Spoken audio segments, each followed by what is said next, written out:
Hey guys, welcome back to the channel. I hope आप सब अच्छे होंगे।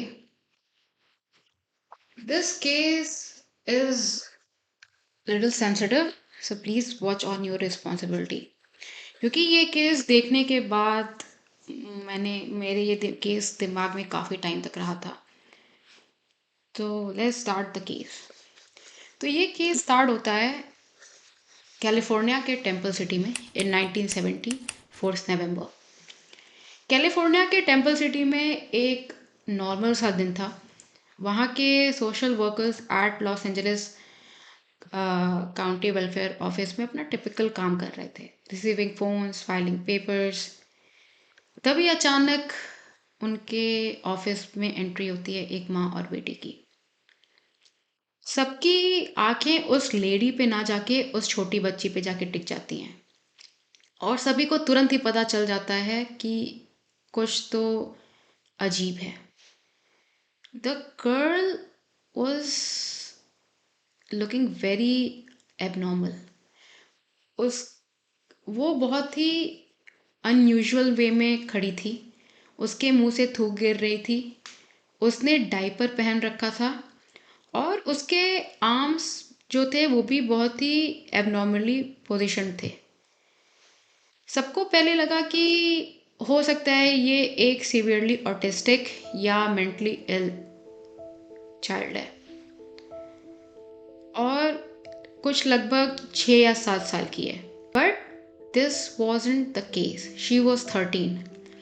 और इसमें सबसे डिस्टर्बिंग चीज़ ये थी कि ना ही वो डेफ थी, ना ही वो ऑटिस्टिक थी और ना ही वो इंटेलेक्चुअली डिसेबल्ड थी। She was the victim of one of the most abused case in modern history. Social workers ने उसकी आइडेंटिटी सीक्रेट रखने के लिए उसको नाम दिया जिनी। और उसके साथ जो हुआ, the name turned out to be hauntingly appropriate. जैसे एक जिनी को सालों तक लैंप में कैद करके रखा जाता है, वैसे ही she had also been confined, isolated and hidden away from the world for over a decade. जब वो लड़की अंदर आई तो उसकी मूवमेंट बहुत ही अनयूजुअल थी। She was walking hunched over और उसके जो आर्म्स थे वो भी बहुत ही ऑकवर्डली पोजिशन थे। वहाँ के वर्कर्स ने उसकी मूवमेंट एक रैबिट की तरह बताई। आपने देखा होगा कैसे रैबिट जब चलता है या खड़ा रहता है तो उसका जो बॉडी होता है वो हंस्ड होता है ऐसे, और उसके हाथ भी कुछ ऐसे आगे के साइड ऑकवर्डली पोजिशन होते हैं और वो हल्का फुदक के चलता है। वैसे ही कुछ जिनी भी चला करती थी। And the girl had almost 2 set of complete teeth, जिसको हाइपरडेंटिया भी बोलते हैं, जिसकी वजह से उसको च्यू करने में और खाना निगलने में प्रॉब्लम भी होती थी। ये सब कंडीशन के बावजूद उसकी माँ वहाँ उसके हेल्प के लिए नहीं आई थी, वहाँ वो अपने हेल्प के लिए आई थी। She was there to enquire about applying for disability pension. जब वहाँ के लोगों ने उसकी ये कंडीशन देखी, तुरंत ही उसको लॉस एंजलिस के चिल्ड्रन हॉस्पिटल में भेज दिया गया। और वहाँ पे जाके जो मेडिकल रिपोर्ट्स आई वो बहुत ही डिस्टर्बिंग थी। Genie was extremely malnourished. She weighed only 54 pounds. 13 year के बच्चे को एटलीस्ट 45 to 48 केजीज तो होना ही चाहिए। उसका पेट भी बहुत अजीब तरीके से फूला था और उसके पीछे वाले पार्ट में एक थिक ब्लैक कैलस फॉर्म हो गया था, जो कि तब बनता है जब किसी भी इंसान को एक ही पोजीशन में बैठने के लिए फोर्स किया जाए बहुत सालों तक। उसकी ये रिपोर्ट आने के बाद वहाँ ये तो पता चल गया था कि ये एक चाइल्ड अब्यूज़ का केस है और तुरंत ही पुलिस को कॉल कर दिया गया। अथॉरिटीज़ ने तुरंत उसके पेरेंट्स के घर पे एक इमरजेंसी सर्च कंडक्ट किया और वहाँ जाके जो उनको पता चला वो तो और भी हॉरिफाइंग था। इस 13 साल की लड़की को एक स्मॉल डार्क रूम में बंद करके रखा जाता था। इसको ना एजुकेशन दी गई थी, इसको ना सोशलाइज कराया गया था और इसको मोस्ट ऑफ द टाइम एक पॉटी चेयर पे बैठा के रखा जाता था और इसको उस पॉटी चेयर पे एक हार्नेस के थ्रू बांध के रखा जाता था जो कि कस्टम मेड था, जो कि उसके खुद के फादर ने बनवाया था ताकि उसके हाथ और पैर ना हिल सके। Genie was born to Irene and Clark Wiley। Clark एक बहुत ही पैरानॉइड, कंट्रोलिंग और अब्यूजिव आदमी था। वो आयरीन को रोज ही मारा करता था अगर उसको लगता था कि आयरीन उसकी बात नहीं सुन रही है। Clark was born as Pearl Wiley because of his traditionally feminine name। उसके क्लासमेट्स उसको काफ़ी चढ़ाया करते थे और वो मोस्ट ऑफ द टाइम अकेले ही रहना प्रेफर करता था।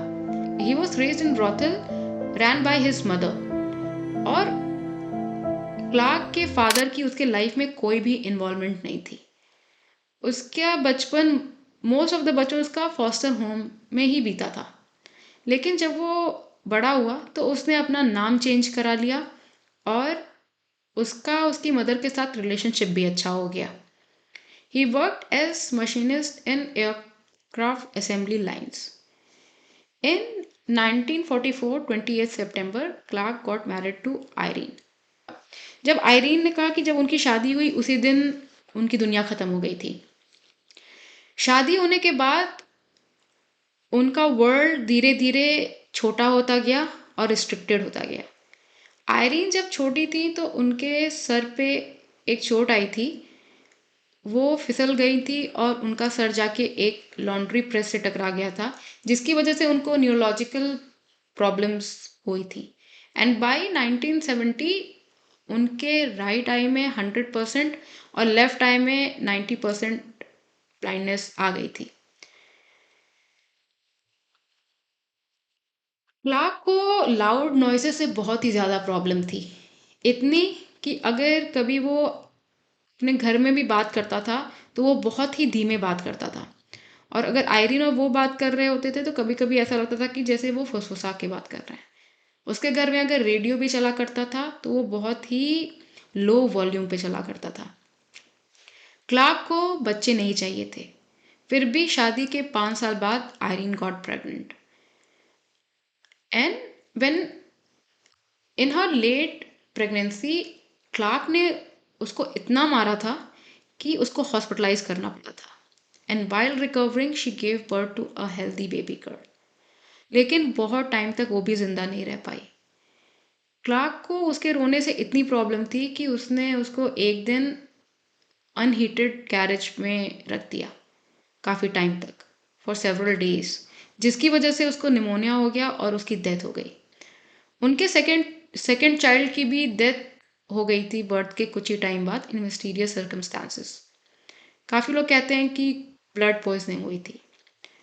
उनको जो थर्ड चाइल्ड हुआ उसका नाम जॉन था and John surprisingly survived, but he was being neglected, जिसकी वजह से उसके भी डेवलपमेंट में प्रॉब्लम्स आई थी। और यहाँ पे इंटरवीन करती हैं क्लार्क की मदर, जॉन को अपने साथ लेके जाती हैं उसकी डेवलपमेंट में हेल्प करने के लिए, क्योंकि क्लार्क की मदर को भी समझ में आ गया था कि उनका बेटा पागल है। जीनी वॉज बोर्न इन 1957 और जीनी का 1.5 साल नॉर्मल था in comparison to what was coming. But in 1958 Clark की मदर की डेथ हो जाती है because of a drunk driver. जब जॉन और क्लार्क की मदर आइसक्रीम खा रहे होते हैं तो उनको एक ड्रंक ड्राइवर आके टक्कर मार देता है। उस ड्राइवर को बहुत ही कम सज़ा मिलती है, जिसकी वजह से क्लार्क बहुत गुस्सा हो जाता है और अपनी मदर के मरने के बाद उसका पागलपन और भी बढ़ जाता है, वो और भी पैरानॉइड हो जाता है। उसको लगता है कि दुनिया उसके फैमिली के पीछे है और उसको मारना चाहती है।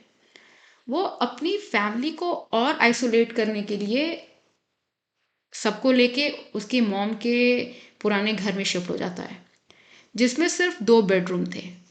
वो अपनी मॉम का रूम उनकी मेमोरी में एज अ श्राइन यूज़ करता है, और दूसरा जो बेडरूम था उसमें वो जिनी को रखता है। और जॉन, आयरीन और क्लार्क लिविंग रूम में रहने लगते हैं। शुरू में तो जिनी को रूम से बाहर खेलना अलाउड भी था, वो प्ले प्लान में भी खेलती थी, बट धीरे धीरे 2 साल की एज तक क्लार्क ने उसको एक स्मॉल डार्क रूम में पूरी तरह बंद कर दिया था। She wasn't just locked in, she was restrained. During the day Genie को पॉटी चेयर में बैठा के रखा जाता था पूरा दिन, और उस हार्नेस से बांध के, या वो उसने जैकेट बनवा रखी थी जिसकी वजह से उस जिनी के ना हाथ हिल पाते थे ना पैर हिल पाते थे। और कभी कभी रात में अगर उसको क्रिब में भी लिटाया जाता था तो वो क्रिब पूरी तरह से कन्फाइंड था विथ मेटल मैश, और उसको स्लीपिंग बैग में सुलाया जाता था, और वो स्लीपिंग बैग इतना टाइट होता था कि जिनी अपने हाथ पैर नहीं हिला सकती थी। लेकिन मोस्ट ऑफ टाइम उसको रात भर उस पॉटी चेयर पे बैठा के रखा जाता था। जिनी को नॉर्मल फूड भी नहीं खिलाया जा रहा था। जिनी को या तो बेबी फूड या सॉगी सीरियल्स खिलाए जाते थे। जिनी को आवाज़ें निकालना भी अलाउड नहीं था, ना बोलना ना चिल्लाना। अगर वो कभी चिल्ला भी देती थी या बोल भी कुछ देती थी तेज़, तो क्लार्क ने रूम में एक कॉर्नर में एक वुडन स्टिक रखी थी जिससे वो उसको मारा करता था। और कभी कभी वो उसके रूम के बाहर खड़ा होकर कुत्ते की तरह भौंका करता था और क्राउल किया करता था उसको डराने के लिए। अगर जिनी खाना खाते टाइम खाना गिरा दे या थूक दे तो वो उसके फेस को उस खाने में रब भी किया करता था। जिनी का रूम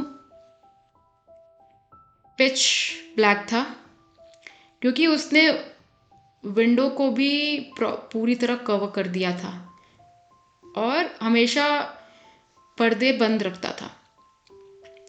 जिनी की आई साइट और विजन जो था वो भी प्रॉपरली स्टिमुलेटेड नहीं था। जिनी 12 फीट के बियॉन्ड देखने केपेबल नहीं थी। आई थिंक बिकॉज वो most of time potty chair पे बैठी रहती थी और वो क्या देखती थी सामने, बेयर वॉल्स। बेयर वॉल को देखने की वजह से उसका जो डिस्टेंस था, विजन था, उसका डिस्टेंस 12 फीट तक ही मोल्ड हो गया था। और उसके रूम पे, उसके वॉल पे सिर्फ 2 प्लास्टिक के रेनकोट टंगे होते थे जिससे कि कभी कभी उसको खेलना अलाउड था, बट मोस्ट ऑफ टाइम वो चुपचाप साइलेंटली उसी पॉटी चेयर पे बैठी रहती थी फॉर 10 years।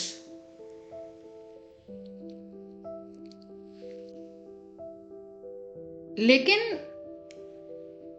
इस अब्यूज का कभी भी क्लार्क को पनिशमेंट नहीं मिल पाया, because on November 1970 on first day of his trial he shot himself. और उसने एक नोट छोड़ा था अपने पैर के पास जिसमें लिखा था the world will never understand. उसने कुछ कपड़े छोड़े थे अपने फ्यूनरल के लिए और एक सेकंड नोट छोड़ी थी अपने बेटे जॉन के लिए जिसमें कि लिखा था be a good boy, I love you, और $4 छोड़े थे उसने। Irene was also victim of Clark's abuse and suffered from mental illness.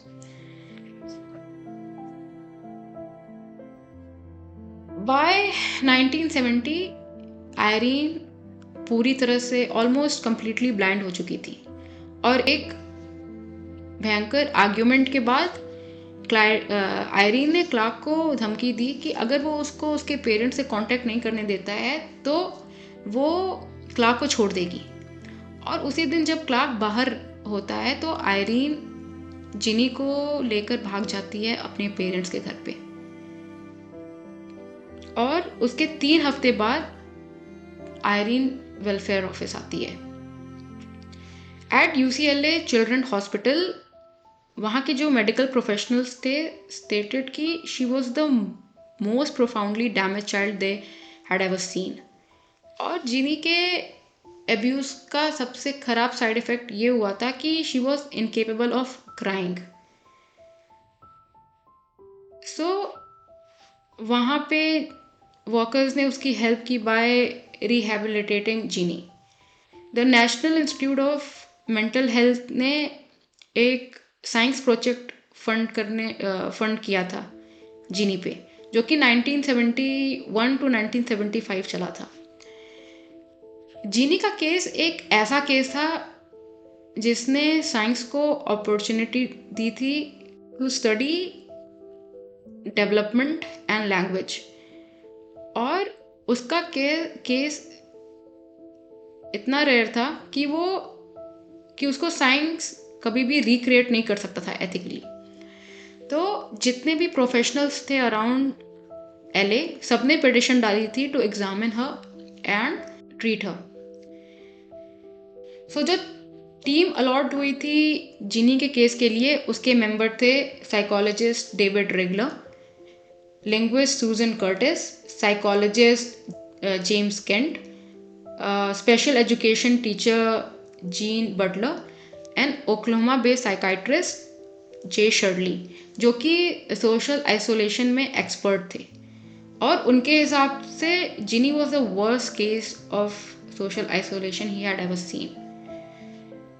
और इस प्रोजेक्ट का मकसद था to explore the developmental consequences of extreme isolation, और ये भी जानना कि अगर जीनी को इंटरेस्ट लर्निंग इन्वायरमेंट दिया जाता है तो क्या वो अपने डिप्राइव्ड चाइल्डहुड से ओवरकम कर पाएगी और लैंग्वेज सीख पाएगी। शुरू में टीम ने डिस्कवर किया कि जीनी को कुछ वर्ड्स पता थे, जैसे कि ऑरेंज, डो, मदर, और वो कुछ चीज़ें और भी बोल पाती थी, जैसे go, stop it and no more, which is very sad. और लेकिन वो मोस्टली साइलेंट ही रहती थी, और अगर वो कभी बहुत ज़्यादा ओवरवेल्म्ड हो जाती थी, स्ट्रेस्ड हो जाती थी, एक्साइटेड हो जाती थी, तो वो खुद पे ही यूरिनेट कर देती थी और डेफिकेट कर देती थी। और जीनी के लैक ऑफ स्पीच की वजह से उसका इंटेलेक्ट एसेस करना भी बहुत डिफ़िकल्ट था उनके लिए। एट द टाइम उसे कुछ ही इमोशन एक्सप्रेस करना पता था, जैसे फियर और एंगर, एंड वो कभी कभी हंस भी दिया करती थी, जो कि एक बहुत ही सैड चीज़ है कि इतना होने के बाद भी वो लड़की वो मुस्कुराती थी, और उसकी मुस्कुराहट बहुत ही कंटेजियस थी। लेकिन वो अपना एंगर हमेशा इनवर्डली एक्सप्रेस करती थी अपने टूवर्ड्स ही। अगर उसे कभी गुस्सा आता था तो वो अपने ही फेस को स्क्रैच किया करती थी और अपने आर्म्स को भी स्क्रैच करती थी। वहाँ की टीम उसको हेल्प कर रही थी to express her anger outwardly. वो उसको सिखाती थी कैसे टैंट्रम शो करें, या कैसे डोर स्लैम करें, या कैसे चीज़ों को फेंकें जब उसको गुस्सा आए। जीनी वो स्मार्ट, वो कुछ ही टाइम में पिक्चर सेट करना सीख गई थी, जो कि एक स्टोरी बताते थे। उसको क्या चाहिए या वो क्या बताना चाहती है वो पिक्चर्स के थ्रू बता पाती थी। वो स्टिक से कॉम्प्लेक्स स्ट्रक्चर भी बना लेती थी। तो उसके अंदर कुछ साइन तो थे इंटेलिजेंस के। लेकिन सबसे पहले जो टास्क दिया गया था उसकी टीम को, वो ये पता करना था कि जो ये जीनी के डेवलपमेंटल डिलेज हैं वो बाय बर्थ हैं और they are symptoms of the abuse.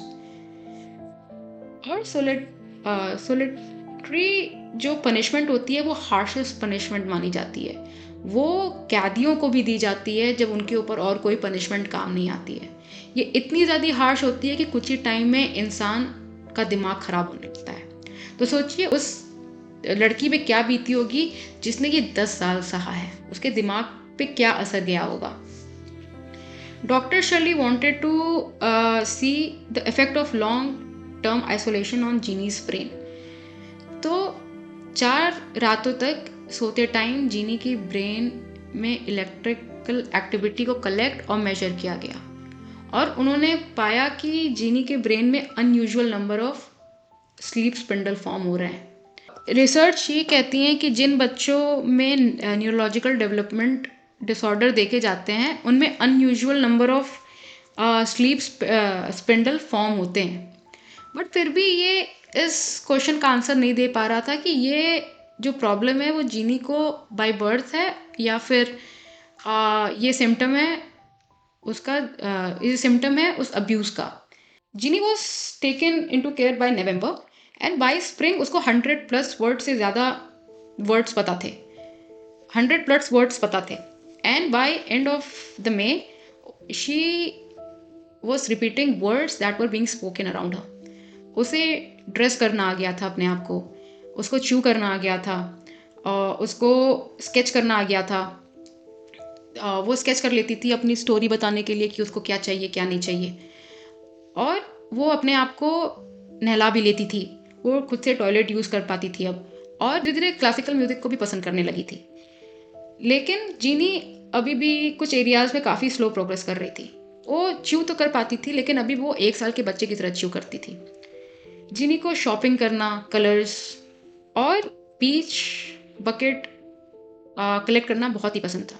वो कहीं भी बीच बकेट देखती थी तो वो उसको ले लेती थी और वो हमेशा उस बकेट को अपने बेड के साइड में रखती थी। कोई भी प्लास्टिक की चीज़ उसको पसंद थी। प्लास्टिक का मतलब था उसके लिए प्ले टाइम। जीनी कुछ सिंपल फ्रेजेस तो बना लेती थी बट वो अपने सेंटेंस को प्रॉपरली स्ट्रक्चर्ड अभी भी नहीं कर पाई थी, जिससे कि ये और भी एविडेंट होता जा रहा था वो थ्योरी क्रिटिकल पीरियड वाली, जिसमें कि लैंग्वेज एक्सपर्ट्स कहते हैं कि किसी भी बच्चे को कोई लैंग्वेज सीखने के लिए क्रिटिकल पीरियड होता है।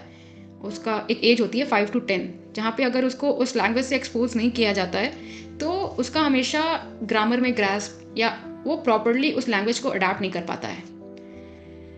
जीनी कुछ टाइम बाद जीन बटलर के साथ रहने चली गई और soon Jean Butler begin turning others team members from visiting Genie, क्योंकि उनको लगता था कि जीनी के साथ ये कुछ ज़्यादा ही कर रहे हैं। जीन बटलर ने फॉस्टर पेरेंट बनने के लिए भी अप्लाई किया था जीनी के, बट आई थिंक वो नहीं हो पाया और इसके पीछे बहुत कंट्रोवर्सी भी हुई थी, बट वो मैं इस वीडियो में डिस्कस नहीं करूँगी।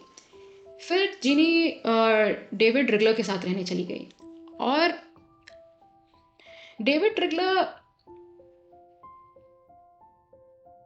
को एक चीज़ बहुत अच्छे से याद है कि डेविड रिगलर और जीनी साथ में कहीं जा रहे थे और उनके साइड से एक सन और एक फादर निकलते हैं और सन के पास एक टॉय फायर ट्रक थी। जीनी ने ना कुछ कहा ना कुछ बोला ना उस ट्रक को मांगा, लेकिन वो बच्चा मुड़ता है और जीनी को वो ट्रक लाके दे देता है।